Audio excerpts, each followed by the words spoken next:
Meus queridos irmãos, que o Senhor Jesus nos abençoe e nos dê a sua paz.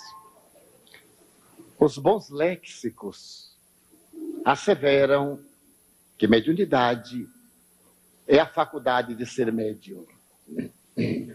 Médium é o intermediário dos espíritos. Em O Livro dos Médiuns, capítulo 14, Allan Kardec anotou com muita propriedade: todo aquele que sente a presença dos espíritos é, por esse fato, um médium. Todos aqueles que sentem em qualquer grau, razão pela qual podemos asseverar que quase todas as criaturas são portadoras de mediunidade, em maior ou menor grau de registro. Convencionou-se, no entanto, estabelecer que o médium é aquele que tem um contato mais ostensivo, aquele através de cujas faculdades os espíritos se podem comunicar. Em realidade, a faculdade de natureza mediúnica é uma das várias propriedades da alma, do espírito encarnado, sendo que o corpo lhe oferece as células que servem de suporte para as comunicações espirituais. Por esta razão, atribui-se que a mediunidade é também uma faculdade física, de natureza orgânica, à semelhança do que ocorre com o pensamento. Exterioriza-se através dos neurônios cerebrais, mas não é um patrimônio gerado pelo cérebro. A mediunidade no passado era confundida com várias psicopatologias. E na década de 1880, 1890, chegou a ser considerada um estado de histeria, ou de personificações parasitárias, ou personalidades múltiplas. No ano de 1889, em Paris, um célebre discípulo do eminente professor Charcot publicou uma obra notável, intitulada Automatismo Psicológico. Nessa obra, o professor Pierre Janet, por desconhecer a doutrina espírita e as admiráveis experiências científicas do codificador Allan Kardec, estabeleceu que no imenso elenco das manifestações mediúnicas estava-se diante de várias manifestações dúplices, anômalas da personalidade humana. Allan Kardec foi a primeira personagem na história da humanidade que aprofundou a sonda da investigação no organismo da mediunidade. A mediunidade faz parte da historiografia da criatura humana desde épocas muito recuadas. Na história de todos os povos, encontramos registro dos fenômenos mediúnicos sob variadas designações. No Oriente, a mediunidade abriu as portas ao profetismo, anunciando a realidade do mundo transcendental e as possibilidades que a vida oferecia às gerações posteriores. Na Índia, na China, no Japão, a mediunidade foi o suporte da revelação do mundo espiritual para a conscientização da criatura humana. Mais tarde, na Magna Grécia, iremos encontrar registros históricos em Tácito, em Horácio, em Ovídio, a respeito dos fenômenos mediúnicos que se tornaram tão exuberantes que toda cidade-estado se vangloriava de possuir o seu eminente santuário, onde pitons e pitonisas, sibilas ou hierofantes eram intermediários dos deuses. A mediunidade passou a ser uma faculdade divina, porque facultava o intercâmbio com os geradores da vida no planeta terrestre. Mais tarde, nos anos que precedem a chegada de Jesus à Terra, a mediunidade foi o veículo das grandes informações, reiterando a palavra profética do passado e asseverando que chegados eram os grandes e terríveis dias do Senhor, conforme a assertiva de João, o Batista. A vida de Jesus é pontilhada de fenômenos mediúnicos, desde o momento da anunciação até o instante da sua ascensão gloriosa. Diante dele desfilam os fenômenos patológicos da mediunidade atormentada, desde o endemoniado gadareno até a mulher que padecia de uma constrição física, e ele a libertou em memorável reunião no sábado, em plena sinagoga. Depois dele, a mediunidade atinge um momento culminante no período das suas aparições. Aos companheiros que ficaram enregelados pela saudade e temerosos dos acontecimentos posteriores. Na estrada de Damasco, em pleno sol ardente do deserto, às portas da grande urbe, ele aparece a Saulo e comove-o, a ponto de arrancar aquele homem ignóbil da lei terrível e vingativa para o esplendor da solidariedade fraternal. Veremos repetir-se o fenômeno histórico, mesmo durante o período da grande noite medieval, agora assinalado pela interferência de seres espirituais perturbadores, genericamente catalogados como demônios. Numa grande equivocação, aliás, da tradução da palavra grega daimonion, anjo tutelar, por demônio pejorativo, entidade diabólica.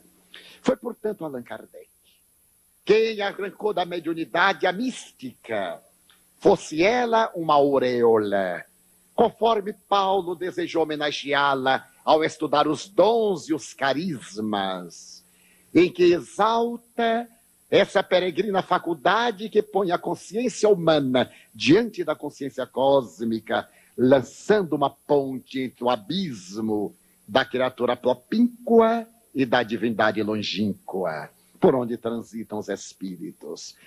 Allan Kardec teve a coragem de adentrar-se pelos meandros complexos dos fenômenos mediúnicos e estabelecer que a faculdade mediúnica é neutra em si mesma. Como a memória, como a inteligência, como as aptidões artísticas e culturais, dependendo do seu portador, a qualificação de natureza ética ou moral, a fim de preencher a finalidade para a qual a divindade oferece ao indivíduo toda essa potencialidade. Allan Kardec teve o cuidado de, examinando os médiuns, estabelecer as diferenciações entre as expressões da mediunidade. E do ponto de vista técnico, ele dividiu a mediunidade em dois grandes ramos. Aquela de efeitos intelectuais, que a metapsíquica estudaria mais tarde sob a designação de fenômenos subjetivos, e a parapsicologia como faculdades psi-gama, e médiuns de efeitos físicos, que a metapsíquica classificaria de percepção objetiva e a parapsicologia iria denominar como a peculiaridade da faculdade psicapa.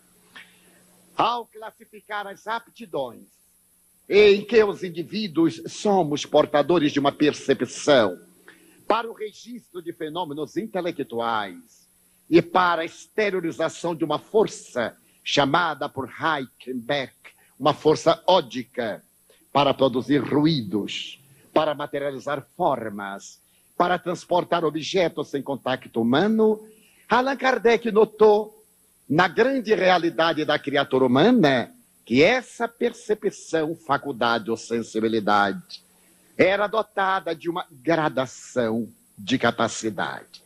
E estabeleceu que existem os médiuns naturais, os médiuns facultativos, os médiuns sensitivos.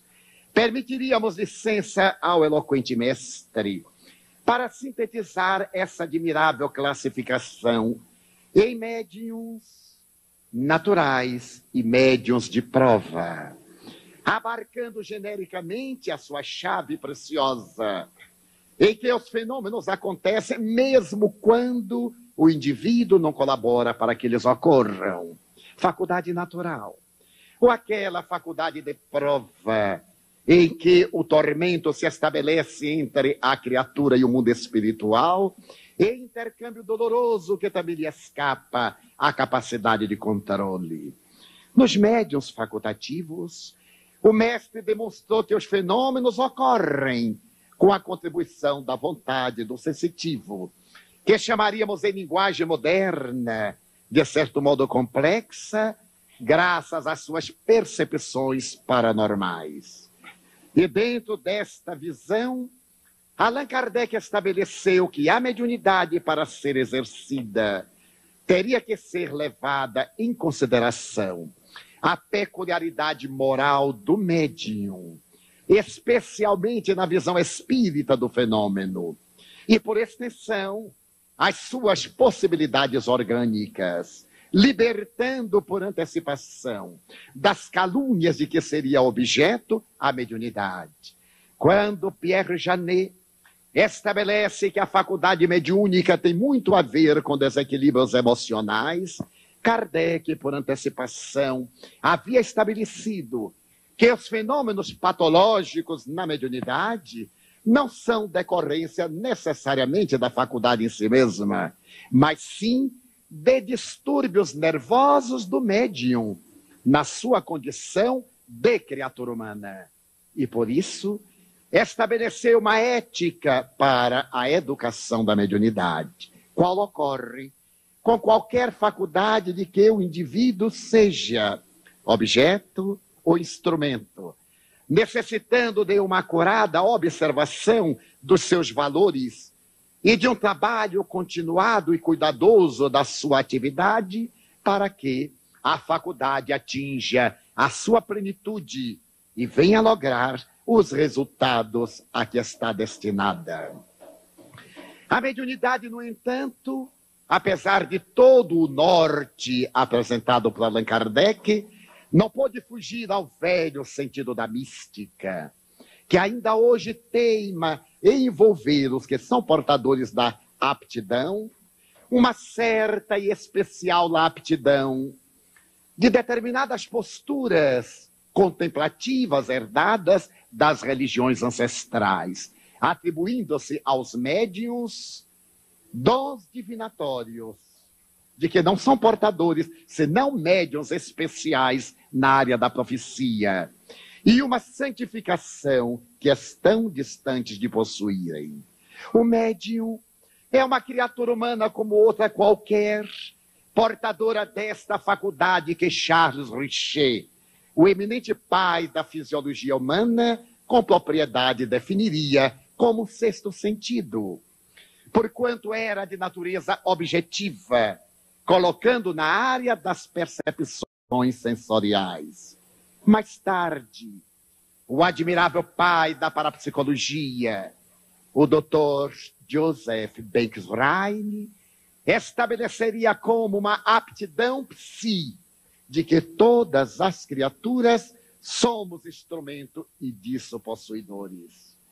A mediunidade, portanto, merece daqueles que se interessam pela paranormalidade humana um acendrado carinho ao estudar as suas possibilidades e uma grande criteriosa manifestação para atender às suas expressões, por requisitar, acima de outros valores, a postura ético-moral do instrumento.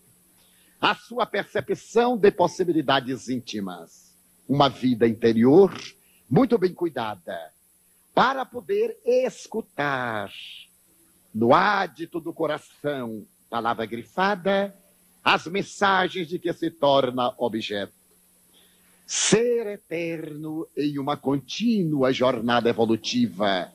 O espírito adentra-se pelo corpo através da fecundação e despoja-se da matéria pela anóxia cerebral, a desencarnação, mantendo-se, no entanto, na vida única e repetindo a experiência por novos investimentos de natureza material, entrando na roda da vida física e dela saindo. É natural que este ser que provém de um passado carregue toda uma carga emocional dos seus próprios compromissos. A mediunidade torna-se, portanto, um instrumento de renovação e uma porta de purificação, uma ponte iluminativa. Mas não se pode furtar aquele que é portador da mediunidade, de toda essa carga que ele pesa da economia evolutiva, razão pela qual, invariavelmente com exceções, a mediunidade é sempre um instrumento inicial de depuração dos débitos da criatura em cursa, nos delitos perpetrados perante a lei. Graças a isso, ela se apresenta invariavelmente como um tormento na área da personalidade, expressando-se em forma de conflitos e tornando-se um dos grandes escolhos ao próprio Espiritismo. Allan Kardec teve a sabedoria de estipular que essa foi a mediunidade, a porta pela qual os espíritos se nos revelaram. Ela também é um instrumento de que, muitas vezes, os espíritos perversos se utilizam para obstaculizar a marcha do progresso. Adolf Hitler considerava-se médium. Depois de haver frequentado por vários anos o grupo Thule, na cidade de Berlim, dirigido por Master Eckhart, dizia que a divindade dele se utilizava para chibatear o dorso de uma sociedade perversa.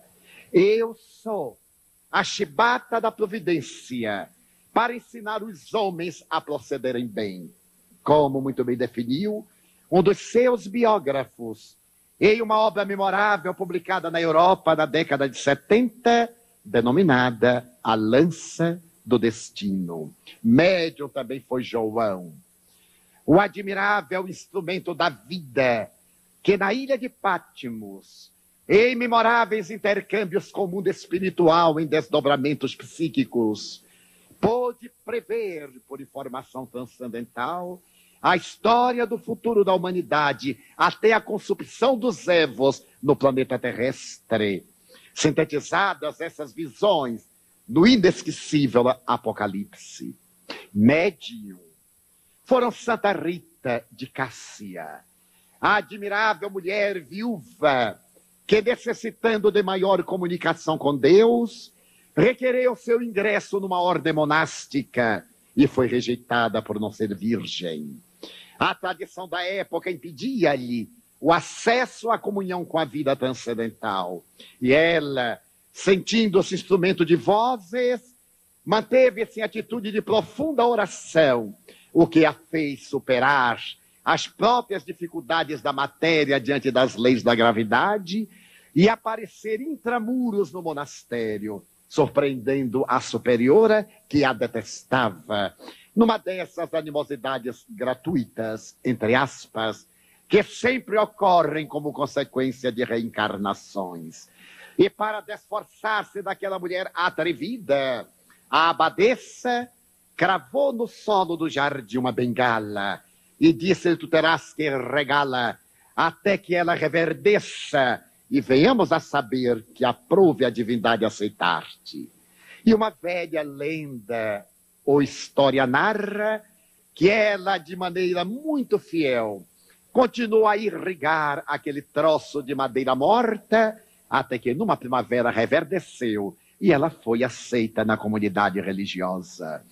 Mas também médiuns foram São João da Cruz, cuja paranormalidade e percepção mediúnica se fizeram tão admiráveis que o grande místico espanhol, confessor de Teresa d'Ávila, igualmente médium, diariamente ao despertar pedia perdão à ordem pelos ruídos que tinham lugar no seu quarto, quando as entidades perversas tentavam acoimá-lo e fazê-lo sofrer para que ele não tivesse resistência para lutar e tornar-se esse espírito de Escol que ilumina as páginas negras da Idade Média. Ainda recentemente, uma jovem espanhola, Josefa Meléndez, que irá morrer com 32 anos de idade na cidade de Poitiers, na França, revelará a sua esplendente mediunidade em contactos notáveis com o mundo espiritual e em páginas psicográficas relevantes que abalaram a intimidade do clero e sensibilizaram a autoridade, entre aspas, do Vaticano, o Papa. Mas quem poderá esquecer de um dos médiuns mais notáveis do alogiário da Igreja Católica, a célebre rainha da Suécia, Santa Brígida de Vedenslava, essa mulher que foi rainha e mãe de 7 filhas, e que graças ao contato com o mundo espiritual, abandonou a sua postura na corte para dedicar-se aos fenômenos mediúnicos, orientando inclusive o Vaticano nas decisões a tomar. Nos seus memoráveis desdobramentos, ela viajava às regiões dolorosas e trazia notícia do mundo espiritual inferior, das pessoas com quem dialogara nas regiões das sombras, ou devoradas pelas labaredas do remorso, por não haverem cumprido os votos a que se haviam comprometido enquanto no mundo físico e na religião. Santa Brígida várias vezes narrava as expressões da mediunidade clarividente de que ela era uma grande dotada, quando nas procissões observava os ministros religiosos e as personalidades mais gratas, cavalgadas por espíritos zombeteiros que delas gargalhavam. Fez-se respeitar. E uma das suas filhas, seguindo-lhe a tradição, a hereditariedade mediúnica, igualmente revelou extraordinária mediunidade.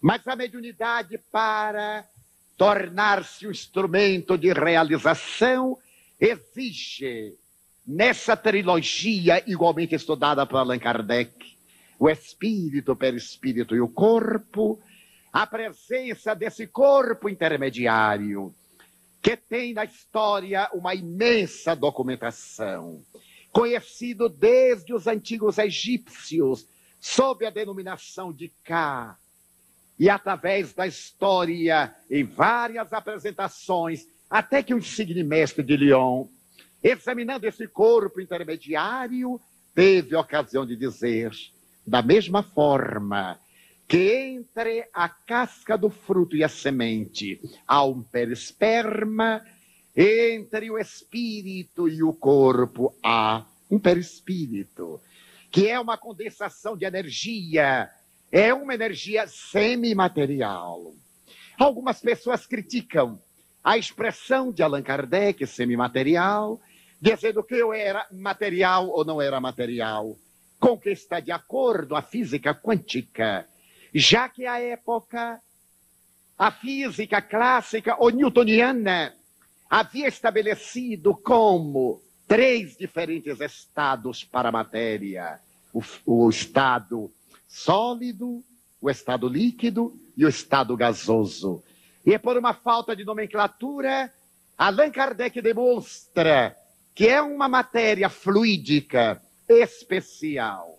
E em A Gênese, capítulo 14, item 7, ele examina a propriedade desse corpo perispiritual, da sua penetrabilidade, da sua expansibilidade, propiciando a comunicabilidade dos espíritos e demitizando o fenômeno da velha tradição de miraculoso, de sobrenatural, de misterioso, tornando o fenômeno mediúnico natural, paranormal, inabitual, porém que se dá desde quando o indivíduo a ele se entrega a fim de atingir as culminâncias do que os espíritos nobres, por Joana d'Arc, em o livro dos Espíritos e o livro dos Médiuns, denominaria o mediunato. Aquele momento culminante da missão mediúnica, em que apenas raros médiuns na Terra têm logrado esse desiderato, transformar o ministério da mediunidade em um apostolado, que é o da entrega total, o da plenitude, que aqui chamaríamos, na área da psicologia transpessoal, a faculdade da consciência objetiva, em que o indivíduo deixa de ser ele, o ego, para ser o self, para estar em ligação direta com a divindade. Quanto Paulo de Tarso declarou: já não sou eu quem vivo, é Cristo que vive em mim. Ou como oportunamente, com modéstia, disse Chico Xavier: às vezes não sei quando sou eu quem fala em nome de Emmanuel, ou quando é Emmanuel que fala através da minha boca. Em uma página admirável que recebeu no Dealbar da sua mediunidade, escrita pelo espírito da poetisa potiguar Alta de Souza, Nossa Senhora das Angústias, falaria mais tarde o médium mineiro. Ela escrevia e chorava tanto que eu não saberia dizer se eram meus olhos que vertiam suas lágrimas ou se eram as suas lágrimas que choravam pelos meus olhos. Era uma tal interpenetração da entidade comunicante com o instrumento comunicado, que já não era ele, mas era o ser que vinha através dele comunicar-se. É o perispírito, portanto, o fator essencial na área do fenômeno para que ocorra a manifestação ostensiva, objetiva ou intelectual. Os espíritos, quando se vão comunicar, não se adentram no médium como um líquido que se introduz em um vasilhame. A comunicação é sempre, entre aspas, um fenômeno de telepatia profunda entre o espírito que se vai comunicar e aquele que se lhe torna a antena transceptora, captar e transmitir graças à propriedade da elasticidade do perispírito. Perispírito do desencarnado.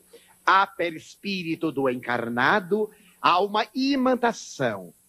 E por esse sentido de imantação, o fenômeno dá-se pela transmissão do pensamento, pela irradiação da vontade, produzindo até mesmo os fenômenos de efeitos físicos, em que o ectoplasma, como a palavra diz, revestimento exterior da célula ecto, de fora, plasma, vida biológica, para produzir os fenômenos de natureza exterior, alguns deles fotografados muito bem, inclusive por um admirável pesquisador de Belfast, o Dr. Crawford, que teve a ocasião de ver os objetos flutuando no ar e, ao fotografá-los, notou que do médium saía um pedúnculo, uma energia que se cravava no solo, formando ponto de apoio para mover o objeto. Daí o nome de alavanca de Crawford. O fenômeno era perfeitamente natural, utilizando-se de elementos invisíveis a olho nu, mas elementos tão poderosos, se não mais, do que aqueles de constituição especificamente material. No entanto, na mediunidade, ocorre o fenômeno das obsessões, conforme nos referimos, graças à anterioridade da vida da criatura, os seus débitos, os seus arroubos negativos, os seus compromissos infelizes, gerando na economia do seu progresso as dívidas que estabelecem uma tomada e um plug que, ao se ajustarem o cobrador e o devedor, afetam o equilíbrio emocional e físico da criatura humana, tornando-se essa mediunidade um fenômeno de tormento e ela por si mesma uma mediunidade obsidiada. Qual o procedimento de segurança? O procedimento de uma ética comportamental saudável, baseada nas diretrizes do Evangelho de Jesus, conforme ele e os seus primeiros apóstolos viveram-no em tempo, profundidade e grau. A única defesa que o indivíduo tem contra si mesmo é a sua transformação moral, que o credencia a uma mudança vibratória e, por consequência, a uma alteração de sintonia, desviando-se das faixas vibratórias do desequilíbrio para estados alternativos da sua evolução, onde pela paciência, oração, perseverança no bem e ação caridosa, ele adquire títulos de enobrecimento e méritos para resgatar os débitos, liberando-se das entidades perturbadoras.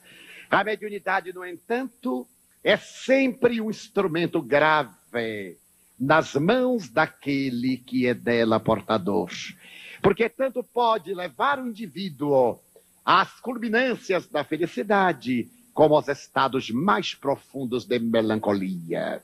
Sem desejar fazer autobiografia, recordo-me que no começo, tendo uma grande dificuldade de identificar a minha personalidade, eu costumava dizer que era um indivíduo que não sabia realmente o que desejava da vida, porque se estava no féretro, assimilava a tristeza do ambiente, era capaz de chorar mais do que o viúvo ou a viúva.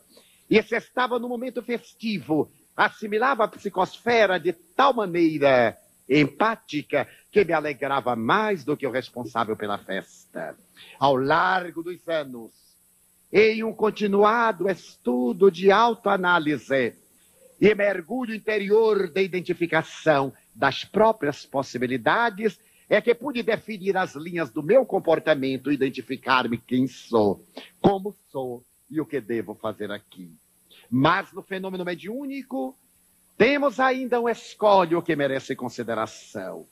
O fenômeno do animismo, palavra derivada de ânima, da própria alma, da personalidade, que Kardec estudou com muita propriedade em O Livro dos Médiuns, e que responde por antecipação o subconsciente de Pierre Janet, já que o Livro dos Médiuns foi publicado em 1861, 28 anos antes dele, e na Revista Espírita de 1865, página 125, quando Allan Kardec caracteriza as qualidades da boa comunicação e de que nos não devemos empolgar pelo nome daqueles que firmam a mensagem. A melhor maneira de identificar a qualidade de uma comunicação é obedecendo a esse critério, primeiro o seu conteúdo, depois o caráter do médium e, por fim, aquele que editou a mensagem. Nesta admirável visão do ínclito codificador, nós temos um parâmetro para nos libertarmos do animismo, que é um escolho, mas não é um adversário. Porquanto o fenômeno anímico, como muito bem disse o nosso Keide pela manhã, é resultado de um fenômeno mediúnico, entre aspas, porque é o próprio espírito encarnado que, fazendo uma catarse psicanalítica, através do seu estado alterado de consciência, elimina os conteúdos do ego que estão adormecidos e que o observador imprevidente considera de natureza transpessoal, mediúnica, procedente de entidades desencarnadas. Mas, ao mesmo tempo que o animismo é um escolho, não é um prejuízo, porque para que ocorra o fenômeno mediúnico puro, é necessário que o subconsciente, que o inconsciente profundo do médium sejam depurados, das suas fixações, dos seus conflitos, dos seus arquétipos, conforme Carl Gustavo Jung, das suas heranças ancestrais, a fim de coar com a necessária claridade e informação que vem do mundo espiritual. Concluindo, muito rapidamente, nós poderíamos dizer que o cérebro do indivíduo poderia ser comparado a uma letra U, muito bem desenhada como esta, e ser dividido na tradição psicológica em 3 departamentos. O superconsciente, o consciente atual e o ou inconsciente. Todas as impressões vêm-nos do self, na linguagem psicanalítica, ou do eu superior. Elas chegam e, como se isso fosse um vaso, elas passam pelo nosso superconsciente, que nós não damos conta, é a inspiração, torna-se lógica no consciente, nós nos damos conta da sua realidade e vem ao arquivo do inconsciente ou do subconsciente. Nesse arquivo ficam em depósito as impressões. Toda vez que nos concentramos e adentramos-nos no estado alterado de consciência, como veremos amanhã na conferência terminal, as imagens e impressões que estão arquivadas abrem-se comportas e elas emergem, chegando à consciência. Se nós nos concentramos, imediatamente vêm recordações que estão adormecidas. É natural que no fenômeno mediúnico, se isso se tratasse de um vasilhame, as imagens viriam neste ciclo. Vamos hipotetizar que nós temos um vasilhame dele ao ar livre, destes ao ar livre. Vem a chuva e ela desce, vem o pó e termina por sedimentar-se na parte inferior, subconsciente ou inconsciente. Se colocarmos água cristalina, ela desce límpida, mas ela sairá levando a sedimentação ou a sujidade. À medida em que continuarmos a colocar a água límpida, ela terminará por limpar o recipiente e sairá em breve tão transparente quanto entrou. No começo dos fenômenos mediúnicos na área intelectual, a comunicação é mista. Recebe-se a informação, mas se traduzem conforme os conteúdos do inconsciente. E é natural que saiam tintas anímicas, porque o melhor pianista irá contar para sua apresentação com a qualidade de som do piano e com a sua afinação. Então é perfeitamente normal que nas primeiras expressões da mediunidade o fenômeno seja de início mais anímico que mediúnico, até se tornar mais mediúnico que anímico e absolutamente mediúnico. Por isso, ainda com excelente sabedoria, Allan Kardec estabeleceu que o fenômeno pode ser consciente, em que o indivíduo tem clara ideia da ocorrência, semiconsciente, em que ele perde, vez que outro, contato com a informação, e inconsciente ou sonambúlico, quando ele apresenta o fenômeno totalmente automático. Daí a mediunidade, essa ponte por onde transitam as informações do mundo espiritual até nós, levando-nos à postura de também nos tornarmos médiuns de criaturas encarnadas, por serem ditas criaturas encarnadas, espíritos vestidos de matéria, enquanto aqueles outros são espíritos desvestidos de matéria. Fazemos a nossa pausa e colocamos à disposição para as perguntas verbais.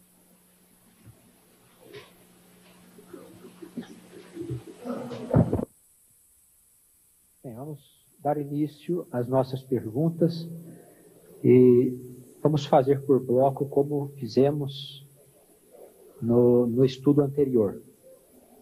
Eu peço, lembro aos nossos irmãos e às irmãs que sejam objetivo nas perguntas, para que o nosso tempo possa ser aproveitado o melhor possível.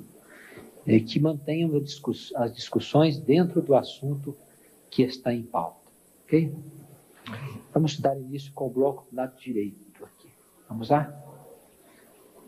Nosso irmão, por favor.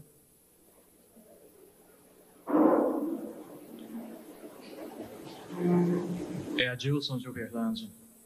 Ao nosso caso de Valdo, eu gostaria de fazer o seguinte questionamento. É comum que, durante os nossos afazeres, o nosso cotidiano, nós nos venhamos sendo expostos, nos vejamos sendo expostos a influenciações. Por exemplo, nosso ambiente de trabalho, nosso ambiente de estudo, etc.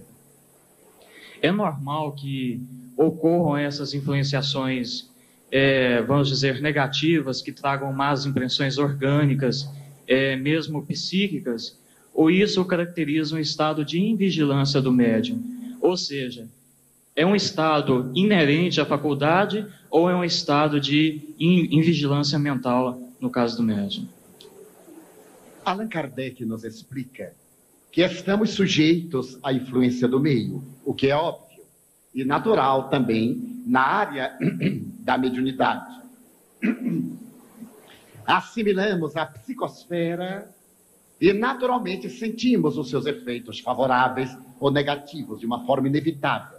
É perfeitamente normal a ocorrência, à semelhança do fato fisiológico. Se subirmos uma montanha, teremos uma gravidade e experimentaremos o efeito do oxigênio que se torna escasso. Se descermos ao vale, teremos a dificuldade respiratória graças ao mesmo fenômeno. É natural que sejamos susceptíveis, sem nenhuma vigilância, ao meio psíquico do lugar em que estamos colocados. A invigilância decorre se deixarmos que o nosso psiquismo assimile e incorporarmos essas influenciações. O médium deve estar naturalmente vigilante, sem estar excessivamente numa atitude mística e beata, devida paranormal. Ele é um ser normal, com uma aptidão. Então ele é um indivíduo alegre, jovial, não está orando repetidamente. Basta que ele se apoie numa atitude saudável de comportamento, numa vida moral ética, com seus deveres espirituais, e ele estará indene aos danos, mas não livre das influenciações. As influenciações poderão perturbá-lo ou não com a sua anuência, isto é, se ele, ao receber uma impressão negativa, concentrar-se nela, ela irá impregná-lo. Se, ao receber, ele procurar distrair, ou simplesmente como alguém que atravessa uma região pantanosa, sente o odor pútrido, mas vai adiante e logo mais se liberta do pântano, ou permanece ali na região pantanosa, impregnando-se das manifestações deletérias. É natural que isso aconteça, mas cabe ao indivíduo não se fixar, não se concentrar nas impressões negativas. Próximo bloco de lá primeiro. Os nossos irmãos, por favor. Adriana de Berlândia. Senhor Edivaldo, eu gostaria de saber se existe uma idade, um limite de idade mais conveniente a partir do qual uma pessoa deve ingressar na seara mediúnica caso ela tenha necessidade. Sendo a faculdade orgânica, é de prever-se que no desenvolvimento da personalidade e no crescimento biológico se atendam a requisitos especiais, que seriam requisitos ótimos. Embora a mediunidade se manifeste em qualquer idade, não é recomendável que na infância se ofereça ensejo de uma educação mediúnica, pela razão lógica de que a criança, não sabendo logicar, raciocinar, não sabendo defender-se, ficará muito exposta às influências perturbadoras que defluem do seu passado espiritual. Então, Allan Kardec utilizou-se de médiuns em média, com a idade objetiva, a idade física de 14 anos. Eu me recordo, por exemplo, que Hermance Dufault, a célebre médium que psicografou a vida de Joana d'Arc em 40 sessões, contava 15 anos. A Aline Carlotti, a admirável filha de Monsieur Carlotti, que o chamou ao espiritismo, era também uma adolescente de 15 anos. A senhoria Jafé, que foi a médium que ele falou a respeito da missão que ele deveria executar na Terra, estava entre 14 e 15 anos. As irmãs Fox, segundo alguns, teriam, Catarina e Margarida, respectivamente 12 e 14 anos, segundo outros, 14 ou 16 anos. Ele recomenda que a mediunidade passe a ser exercida quando está o pródromo da idade da razão. Quando, biologicamente, as glândulas de secreção endócrina estão organizadas, e viríamos saber mais tarde da função da epífise ou pineal, das outras glândulas no metabolismo orgânico e nas manifestações psíquicas. Daí, depois da adolescência, nesse período dos 14 e 15 anos, quando o jovem já tem discernimento, ele pode participar de experiências mediúnicas. E, posteriormente, em qualquer idade. Médiuns revelaram-se aos 80 anos. E um deles, um célebre polonês, que escreveu um grande número de obras, começou com 79 anos. E até desencarnar aos 85, foi um excelente psicógrafo. Mas são casos excepcionais. Daí, o momento hábil para a educação da mediunidade naqueles que sentem, em qualquer grau, a presença dos espíritos, é a partir dos 14, 15, 16 anos, qual ocorreu a Chico Xavier, a Ivone do Amaral Pereira, a outros. Se nos esquecermos que Joana d'Arc, aos 13 anos, teve contato com as suas vozes, mas era já um espírito de escola, sabendo como conduzir o mandato de que foi objeto. Divaldo, por favor, sendo a mediunidade... Apresente-se para nós, por favor. Lília de Paraguaçu Paulista. A mediunidade, ela sendo inerente ao ser humano, ela deve ser desenvolvida ou educada? A palavra desenvolvida foi colocada de maneira imprópria, caracterizando como algo que nós podemos elastecer. Hoje, com uma linguagem mais escorreita, prefere-se dizer educar a faculdade. Como educamos a inteligência, como educamos a memória, como educamos uma aptidão artística e cultural. Educar a mediunidade é aprofundar o conhecimento em torno dela e abrir espaços para que ela se expresse. Desenvolver seria uma forma de exercitar apenas, como antes se realizava. Frequentar as reuniões especializadas para, através do treinamento, desenvolver a mediunidade. Nós não podemos esquecer da instrução do Espírito de Verdade quando nos recomenda a educação. À época, também por falta de um vocábulo próprio, o Espírito de Verdade preferiu a palavra instrução, porque o verbo educar ainda não tinha essa abrangência que a pedagogia contemporânea lhe deu. Então necessitamos de educar, isto é, conhecer o nosso aparelho nervoso, disciplinar os nossos impulsos nervosos, porque muita gente atribui que para a realização do fenômeno mediúnico são necessárias determinadas expressões neuróticas da personalidade. Há pessoas que não incorporam, se não baterem as mãos, se não baterem os pés, outros que não incorporam fenômeno psicofônico, se não bocejarem, se não arrotarem. Em um país que eu visito periodicamente, é clássico e exigível arrotar para eliminar os maus fluidos. E fica um ambiente bastante agressivo, que não tem nada a ver. E há outros cacuetes. Da mesma forma que algumas pessoas, para escrever, tomam posturas, entortam-se, movem a boca, movem a língua, que não tem nada a ver com o ato de escrever, adquirem-se condicionamentos na área da mediunidade, que nada tem a ver com o fenômeno puro. Daí a educação dos hábitos. Para que o fenômeno seja tão natural e tão transparente, que somente aqueles que estão acostumados a ele o identifiquem. O bom médium não é apenas aquele que incorpora, diz Kardec, mas o que recebe com facilidade. Da mesma forma que um poeta, para que seja poeta, ele realiza a expressão com a grande facilidade, sem apresentar quaisquer cacuetes que caracterizem outras expressões de comportamento. Daí, a educação da mediunidade é essencial para que se logrem resultados positivos na área dos fenômenos que perseguimos. O bloco aqui agora. Primeiro nossa irmã, por gentileza, depois vamos atrás. Cecília Batista, Francisco de Paula, do Rio de Janeiro.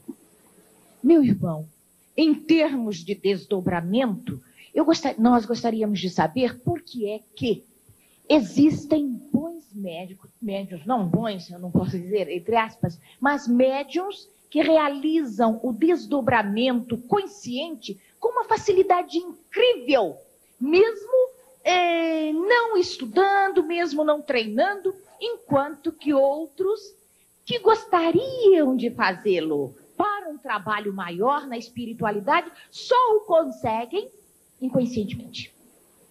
Por quê?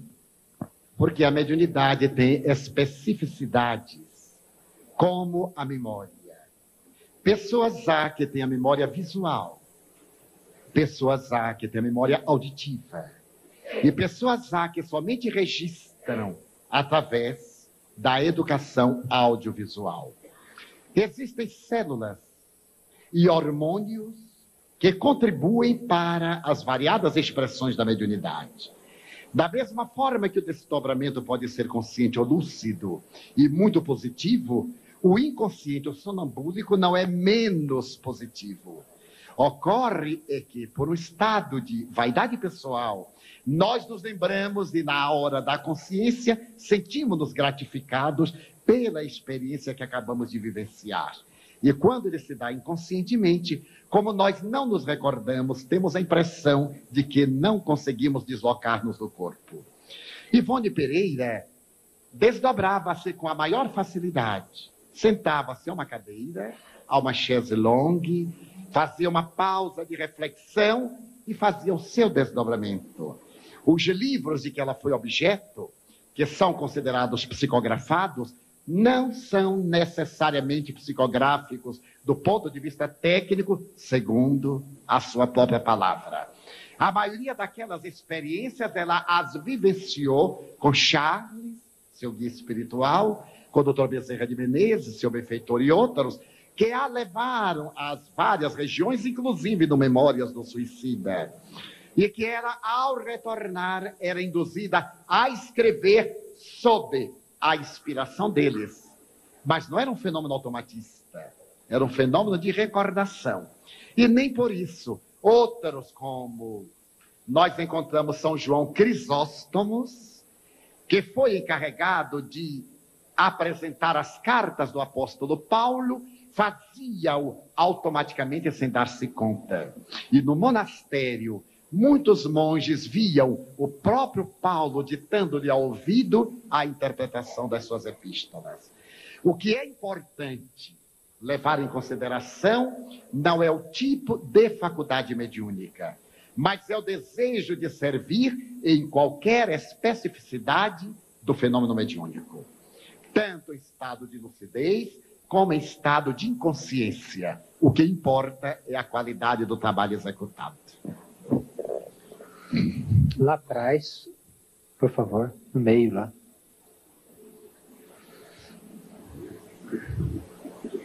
É Ronaldo, Grupo Espírita Ismael de Guzolândia. O que eu queria saber é o seguinte, é até difícil um casca grossa, como a gente chama lá no centro, os médiuns que têm muita dificuldade em identificar os espíritos. Então o grupo a que eu pertenço e o que eu conheço até hoje, são todos médiuns bem conscientes do fenômeno. E todos, é quase que uma unanimidade, que acham dificuldades em confiar na sua própria mediunidade. Poderia até citar um caso até particular meu. Então, seria assim, eu acredito muito na mediunidade dos companheiros, mas na própria mediunidade a gente tem dificuldade, porque é um fenômeno muito sutil, né, muito leve. Gostaria que o irmão esclarecesse.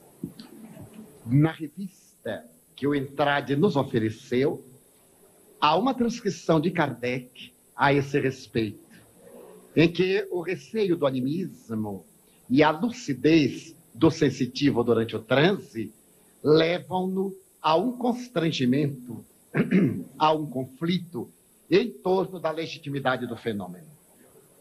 Exercite a mediunidade aquele que está nessa fase. Mergulhe profundamente no seu mundo interior até libertar-se da ação consciente da sua personalidade. Quando nós vamos estudar piano, por exemplo, nós temos a partitura, temos o teclado e temos o pedal. São três coisas diferentes. Então nós olhamos as notas em duas claves, de sol e de fá, que correspondem às teclas brancas e negras do piano. Então nós olhamos a partitura e tentamos encontrar no teclado. Mas tem o compasso, que nós teremos que controlar com o pé. À medida que nós vamos repetindo o exercício, automatizamos pela memorização a partitura, memorizamos a localização das teclas do piano e pelo ritmo automatizamos o próprio compasso. Em breve, aquilo que era muito difícil, porque era muito consciente, olhar a partitura, olhar o teclado e lembrar do compasso, que pareciam intransponíveis, agora dão-se quase que automaticamente.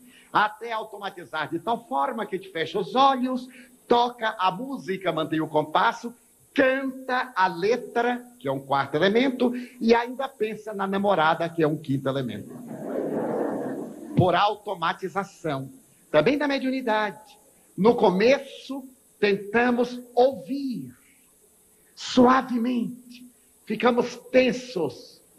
E a ideia vai chegando subrepticiamente até nós, que a vamos incorporando. E à medida em que nós liberarmos, ela vai tomando maior densidade, celeridade, até que daqui a pouco falamos com tal rapidez, mas eu não havia pensado isso. E diz Kardec, que na sucessão do tempo iremos identificar o que era do nosso conhecimento e o que não era, passando a ter confiança nas nossas informações. O tempo é o grande mestre. As boas intenções e a pureza de coração realizarão o restante na tarefa do exercício. Não tenham constrangimentos médios. E gostaríamos, na condição de companheiro também atormentado nessa área, de dizer que somos espírito encarnado. Se o receio do animismo é justo, o excesso de receio e de escrúpulo é perturbador. Cabe ao dirigente da sessão dialogar conosco para separar do fenômeno anímico o mediúnico. No contato, depois da reunião, no que hoje Keide falou, a avaliação na casa espírita, e que deve haver em todo o cometimento doutrinário, o mediúnico. Avaliar a reunião depois que ela ocorre, num diálogo honesto e franco, sem os melindres. Porque, disse o nosso irmão, que os espíritas somos muito melindrosos. Os médiuns são aquelas sensitivas da estrada. A gente respira e ela já fecha. Então, nós deveremos adotar o comportamento da lealdade, da honestidade. Ninguém deseja diminuir ninguém. Pelo contrário, engrandecê-lo. Quando o diretor dos trabalhos fizer uma referência, que ninguém fique ofendido. Pelo contrário, é melhor que ele diga a que a pessoa se perturbe pela ignorância.